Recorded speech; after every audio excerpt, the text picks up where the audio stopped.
Oh, hang on a second. I got my other prop.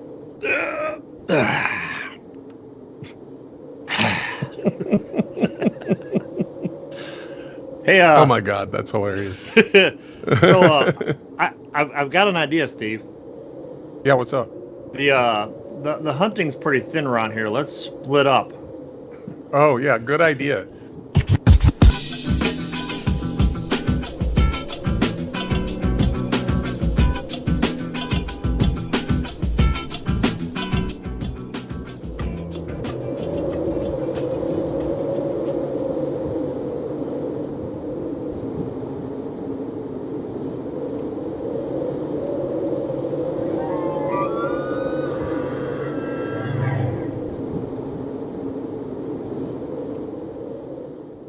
Oh wait, there might be a monster out here. So we should definitely split up. Yeah, if Scooby Doo if Scooby Doo and the Wendigo taught us anything, it's always split up the party. That's right. I'm Paul, I'm Steve. and this is Check Your Shelf. This is week. What are we on? 3? 4? Yeah. Week 3. We're on week Week 3. 3 of Horror Mayhem. Horror Mayhem started by the Bookish Bryant. This year's is dedicated to the passing of Scott Bryant, and we're doing Decades of Dread. This week, in case you haven't figured it out, we're doing Algernon Blackwood's The Wendigo from 1910. So it's public domain. You can get it online, or you can get the Fancy Pants Oxford edition, which is what I have. But I have issues with this, but maybe we'll get into it. Algernon Blackwood's The Wendigo. You know what would be awesome is an illustrated version of this book. Funny you should say that. I am totally planning on putting together a like 3 or 4 Algernon Blackwood stories and illustrated them like I did Mountains of Madness. Link down below. And yeah, absolutely Wendigo. I have always been in love with this story since I was a little kid, and this monster called the Wendigo appeared in X-Men, and it was nothing like what the Wendigo actually is. But now those, before you come at me in the comments, I know he first appeared in the Hulk, but I first saw him in X-Men. All right, get off my junk. Anyway, I've been a fan of it ever since, and almost any iteration. The reason why I picked the Wendigo was because it goes back. Well, it's 1910, and I wanted to expose Steve to as much of my favorite stories as I possibly could, and this month is a perfect way to do it. Wendigo, massively influenced from the story to the legends. It's all over the place. I'm sure they've got Wendigo plushies. So that's when you know you've made it, when you're a plushie. Yeah, with a name like Algernon, there's not many prospects for you in popular culture, but hey. Yeah. If you got plushies, you've made it. An Algernon Blackwood plushie would be awesome. Have you ever seen that guy? No. There's I'll put the picture here. Oh, look at that guy. All right. I guess I'm done fanboying about Algernon Blackwood. Listen, why are we in the garb that we're in? Well, it's 1910. It's at the beginning of winter in the wilderness of Ontario, Canada. Mm-hmm. And let me tell you guys something about the wilderness, and they're going moose hunting, by the way. Yes. Let me tell you about my own personal experience with the wilderness of Ontario, Canada. I've been there in the middle of summer, so it does get a little chilly at night sometimes, but in the middle of July, it's nice weather, 70s, 80s, sunny. Usually, sometimes it rains, but it's beautiful. It's one of my favorite places in the world. Like when people talk about where do you like to go on vacation, that obviously beach and all that stuff, but It's beautiful. So I've been on canoe trips there, so I know what a portage is. I know what it's like to canoe across a lake where there's wind in your face, and I know how quiet it gets at night. It gets really quiet, and you hear the loons, and they talk about the loon. He talks about the loons in this story, and it's just this very ghostly, echoey sound that the loons make. It's not spooky because if you ever see a loon, it's the cutest thing ever. Yeah. But it sounds like, if you don't know what it is, it's like very ghostly and stuff. But it's just beautiful. The country is beautiful, everything. But this whole idea of isolation and being in the middle of nowhere, like nowhere. Yeah. And he talks about how it's just wilderness all the way to Hudson Bay. It's like nothing. Like wilderness in the neighbor to the south in the U.S., unless you're out west somewhere, our wilderness here is like, oh, that just means it's a day's hike to get to civilization. Yeah. There's no civilization. And in 1910, there weren't bush planes and all that kind of stuff either, right? So you're using human power to get wherever you're going. Yep. So these guys, there's 4 of them plus a First Nation, I think they call them in Canada. In 1910, they called them Indians. Yeah. I guess we still do. He was there with them to kind of cook for them and scare the piss out of all of them. That's honestly his role, I think. That was his 2 jobs. Scare them, cook for them, and scare them. Yeah. What was it? Cook up coffee and venison at a moment's notice. It's basically his job. Yeah. Because I know what I'm going to do. I'm going to scare y'all while I'm doing this. Yeah. So it's these 4 guys, uncle, nephew, 2 guides, and their Indian cook. I'm going to use the word Indian. I don't think it's super offensive these days. I haven't heard that it is, but it's used throughout the book. And it's not Native American because dude's from Canada, I think. Yeah. So I mean, we'll just point out right now, this is 1910, so there are some things in it that'll jar you a little bit. And to keep in the vernacular, we'll just call them Indians. Yeah. I've heard Indians call themselves Indians. So yeah. But anyway, I think it's okay. If anybody thinks, hey, educate me if it's not okay, and I can educate myself, and I've tried to. But he captured it when I knew I was going to like this book. He captured so they do decide to split up, as Paul pointed out. The nephew goes with Defago, which I asked my daughter, who's taking French in high school. She's had like 5 years of French or something. I was like, how do you pronounce this? And I showed it to her. She's like, that's Defago. I was like, okay. That's nice. We always just said Defago. Defago is how Hank says it. Yeah. And like, if you're from the Midwest, you call him Defago. So Defago is French Canadian guide, and Hank is, I think he's from the United States. He's not French Canadian. Yeah. He might be from Canada. I don't know. He's a guide too. He's a young man. Accent. I love his accent. I always wanted to go into the Southern accent when I was reading his words. But Hank pronounces it Defago. So because that's how they spell it. He's probably from the Midwest. Yeah. So Defago, I don't know. I'll probably say it both ways. Apologies in advance. Sometimes I try to mispronounce things correctly, but other times I mispronounce them incorrectly. If we have any Defagos in the audience, we apologize if we call you Defago. I think Defago would be good because it's Defago Wendigo. Defago Wendigo. Yeah. Defago Wendigo.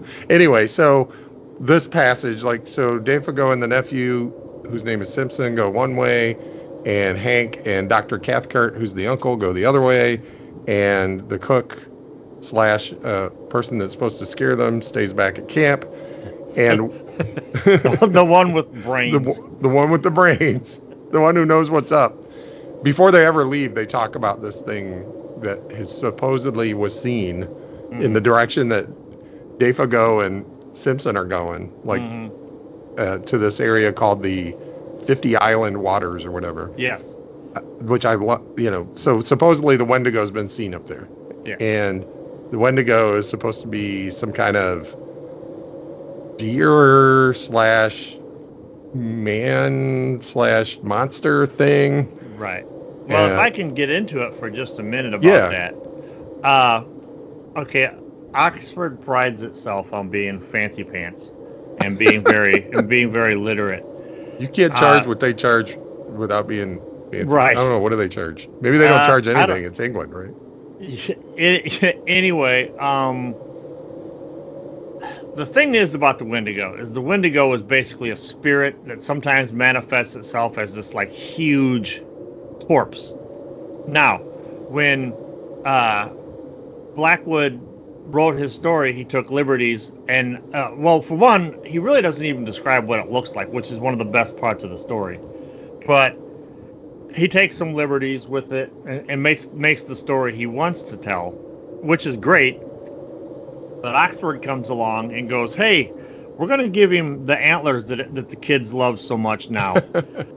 This actually wasn't a thing. These antlers wasn't a thing until the early 2000s when that Wendigo movie came out, which, by the way, sucked.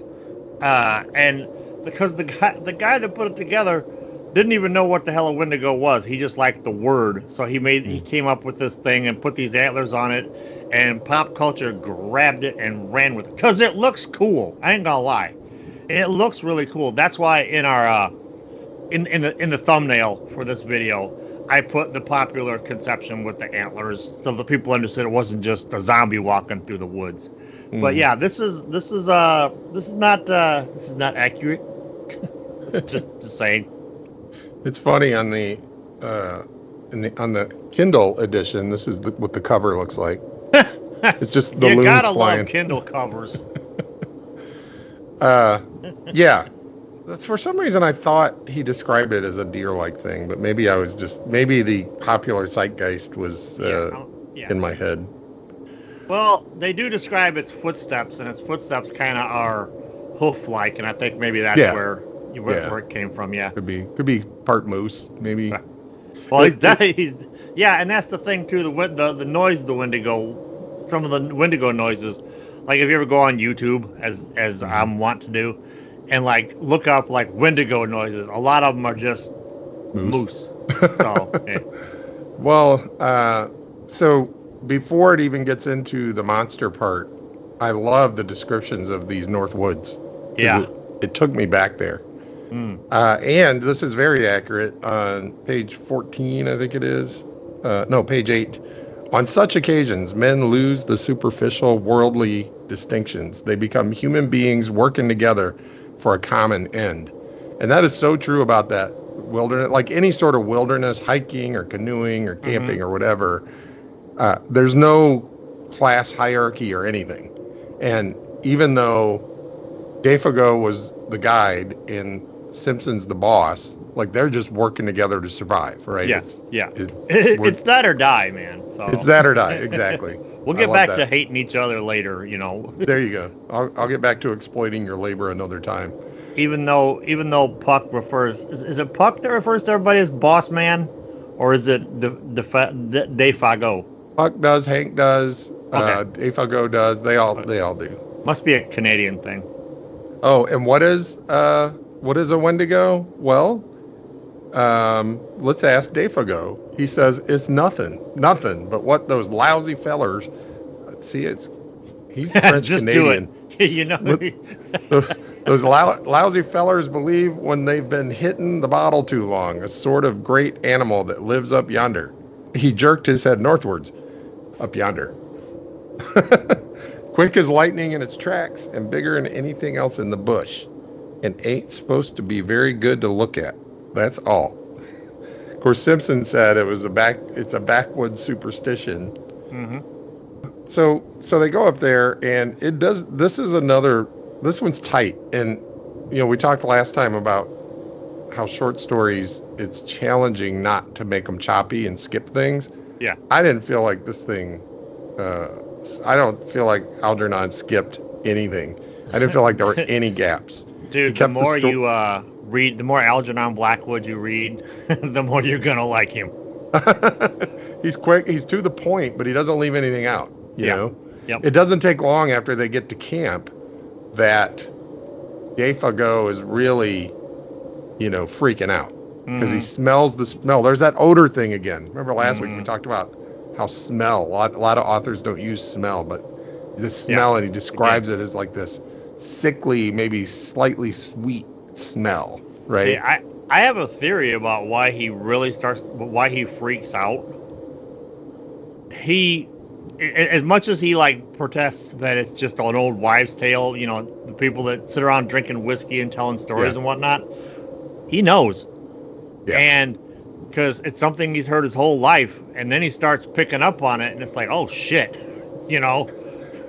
Yeah, he starts smelling it. I think the smell for everybody is the one thing that doesn't leave behind evidence. So when you're trying to convince other people of what you heard or what you saw, you know, there could be evidence, there could be hoof marks, or there can be a corpse, or there can be a whatever. But like with smell, I suppose the sound too, and that probably did it. Like he smells the smell early on. Like it's still like when they first get to camp, he's like, yeah, something's out there, right?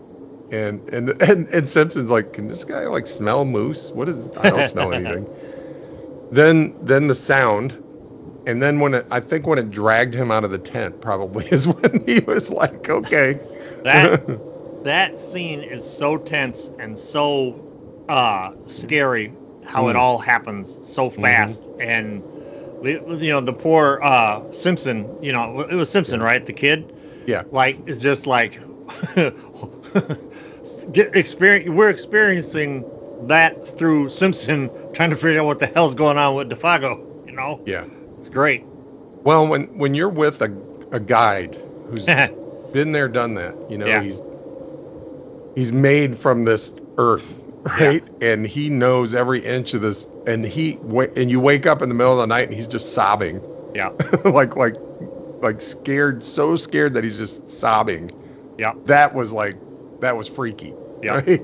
It's like that scene in Predator where it's like, Billy, what's got you so freaked out? Something in them woods. You're not afraid of no man. That ain't no man. You know. It's some of the best dialogue in the whole movie. Yeah. So at some point he gets dragged halfway out the tent, and then either because he's scared to death or the Wendigo attracts him, he goes running off into the woods.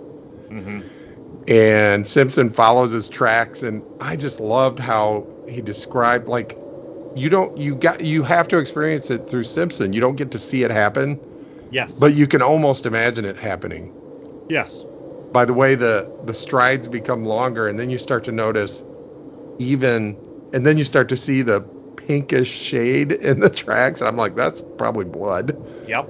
And then they start becoming farther apart. And he's like, even Defago's footprints are farther apart. You just can feel the transformation. Yep. So maybe, you know, we talk about, is it a deer? Is it, because then later on, of course, he makes his way back to camp, and he hears the calling, and like it's flying around, and he hears Defago. Yep. So you're like, okay, well, I don't know if it's a deer or a moose. Maybe it's whatever maybe it's a spirit that takes over different things, right? Because something's flying up there. Maybe it took over an eagle or a hawk. Yeah. Maybe sometimes it takes over deer. So the Wendigo can maybe take on different forms. Yeah. Yeah. Well, if you go by the like the Algonquin thing, it can also be a spirit form that takes on a humanoid form, but it still has all of its supernatural powers and stuff like that. That's why I love the fact that we never like, and then spoilers, I threw open the tent, and there it was, the Wendigo. Dun dun dun. You know, it never did that, which is great, because what you don't see is always scarier than what you do see. Yep. Simpson makes his way back to camp, and the other guys are already there. Hank and Dr. Cathcart, and of course Punk was there because he was, you know, always, and then they always have some food ready, right? So they all go back to try to find Defago back to where he was, because Simpson was like, I'm not going to be able to find him myself. I'm going to go get help. Went got help. Of course, they can't find him. Nobody believes Simpson, by the way, especially Dr. Cathcart. Because he's like, I think you just went crazy. and it gets that feeling. Not only is there isolation, but you get this feeling like something horrible has happened. There is danger, and people don't believe me. Right. So I started getting that. Like, that seems familiar for our time, and for our story that we're doing next week. Yes. So they go back. Of course, they can't find him, but these guys are starting to believe him more because they smell the smell again, and they hear the sounds. And so now even Dr. Cathcart's like, something might be going on, but we're never going to find him. Or to put it the way Hank put it, well, fellers, he ain't here. I love this passage. Well, fellers, he ain't here. Hank exclaimed Hank loudly after his fashion. Yes. Well, fellers, he ain't here. If he was from the South. And that's as certain as the coal supply down below. But where he's got to by this time is about as uncertain as the trade in crowns into other place. The presence of a divinity student was no barrier to his language at such a time. Though for the reader's sake, it may be severely edited. I propose, he added, that we start out at once and hunt for him like hell. And I'm like, Algernon edited it for my sake. I wonder what he really said. How many F-bombs did he drop? I don't know. And what I like about that kind of stuff with him too is like, it's a scary moment in the story, and Algernon Blackwood interjects, his like his snappy sense of humor to it. Yeah. So you get a little bit of a breather, like all good horror does. Good horror gives you a little bit of a breather before it builds back up on it again. And he does that through the whole story. There's all kinds of fun, particularly when people are talking, but some of the narrative is pretty funny too. Yeah. I don't know whether that's because it's 115 years old. Like, was it funny then? If we have anybody that was alive in 1910 watching, let us know down below. Have your great grandchild type it in for us. Your great grandchild. 115. I think the oldest person in the world died recently. They were like 116, so they were too young. Yeah. And now the second oldest person is next in line. Oh, and then Hank also, somebody said, I don't remember who said this one, but when an Indian goes crazy, he explained, talking to himself. Oh, this is probably Dr. Cathcart. When an Indian goes crazy, he explained, talking to himself more than to the others, it seemed. It's always put that he's seen the Wendigo. And poor old Defago was it's Hank, because he says Defago. And poor old Defago was superstitious down to his very heels. Of course, then they hear the sound. They all hear the sound, to which Hank says, "That's him. S'help me the good God." I love the way he talks.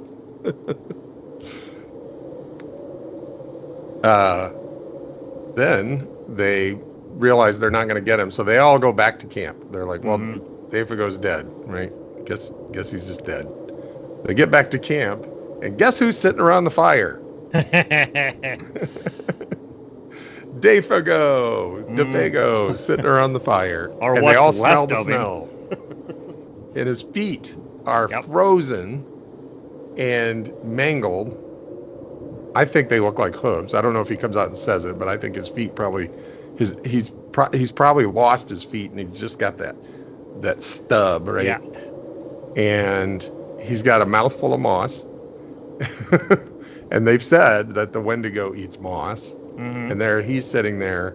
I think he's turning into a Wendigo. Yeah. So. Yeah. And they found out from Punk later. It's like, where's Punk? Punk's gone, because he's the only one with any brains. Yeah. He was sitting around the camp, and he's like, he just came wandering out of the woods, and I smelled that smell, and I got out of here. And he got back home in like 3 days. And as they put it, as only Indian blood can do. Or no, it was like the terror of a whole race drove him, they said.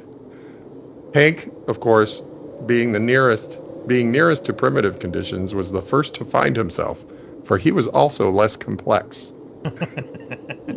You want a less complex person that just believes what they're seeing and doesn't go, well, maybe we're going crazy. Maybe it's a mass hallucination. It's like, no. And then, of course, Wendigo. Defago. Only lasted another few weeks before he passed on. You know, do you get the impression that maybe the folks that made Blair Witch Project read the Wendigo? Oh, probably.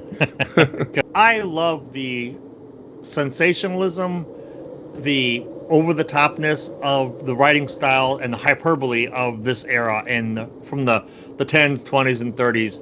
Yeah. There's just something about it that's almost like, because they were, no TV, and I don't know how many people even had radios, but I know radios were big.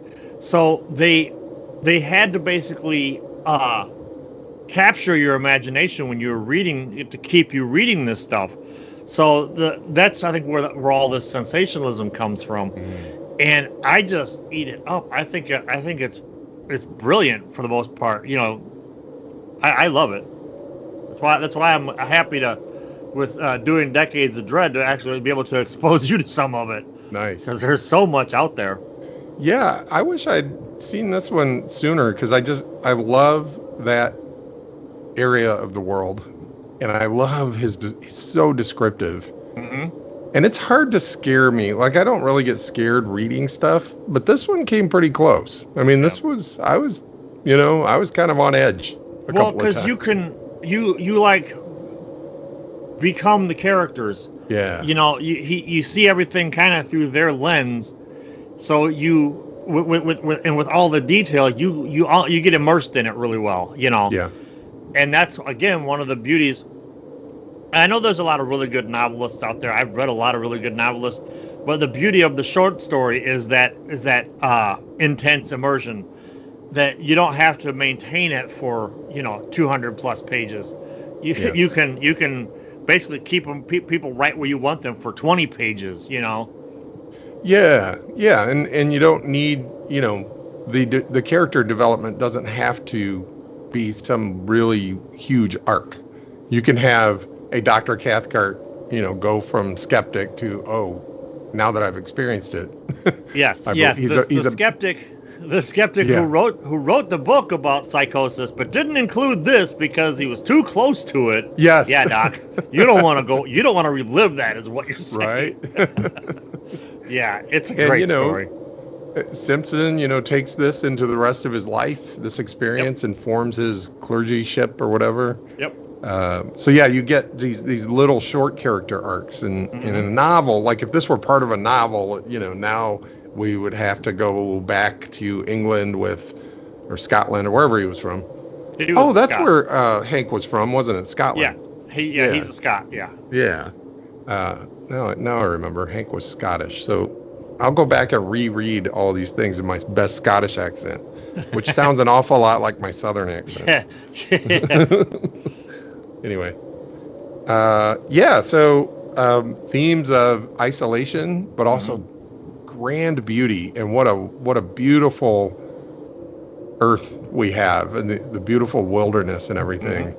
He was able to take a little horror short story and showcase the beauty of the North Woods. So I appreciated that, and it kind of took me back there. Like I haven't been there in well over 20 years, but it kind of took me back there a little bit. All right. Well, on a scale of 4 and 3 and 2 and 1.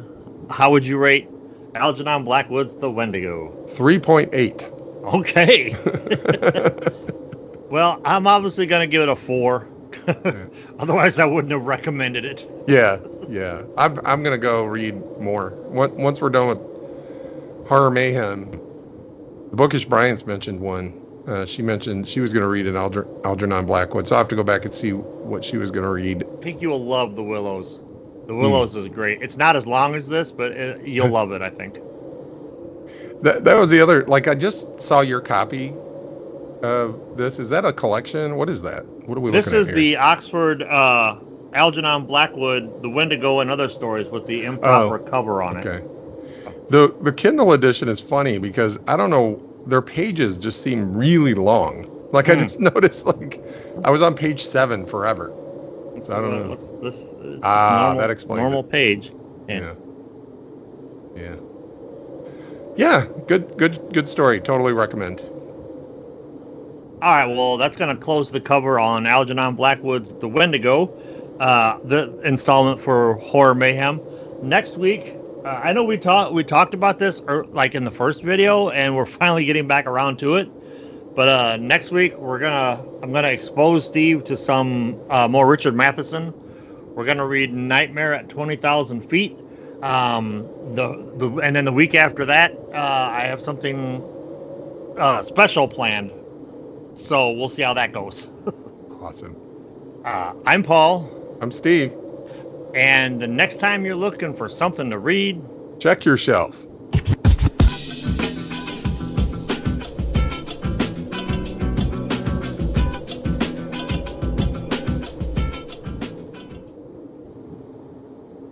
I'm so scared.